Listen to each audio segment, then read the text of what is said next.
மத்திய அரசின் கட்டாய கல்வி உரிமை சட்டத்தின்படி ஏழை மாணவர்களுக்கு இலவச கல்வி, இதற்கான 25% கட்டணத்தை மத்திய அரசு வழங்க வேண்டும். ஆனால் இதை தர மறுத்ததால் இந்த திட்டத்தை நிறுத்தி வைப்பதாக தமிழ்நாடு பள்ளி கல்வித்துறை அறிவித்தது.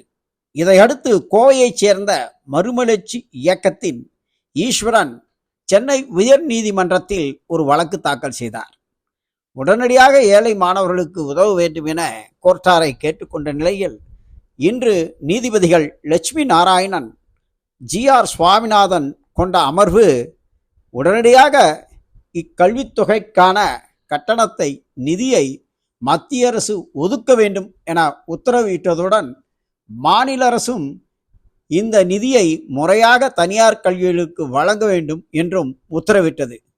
இதையடுத்து மாணவர்களுக்கு கட்டாய கல்வி உரிமை சட்டத்தின்படி இந்த கல்வி ஆண்டில் சீட்டு கிடைக்குமா என்பதை மத்திய அரசு நிதி ஒதுக்கியதன்படி அதன் பின்புதான் தெரிய வரும்.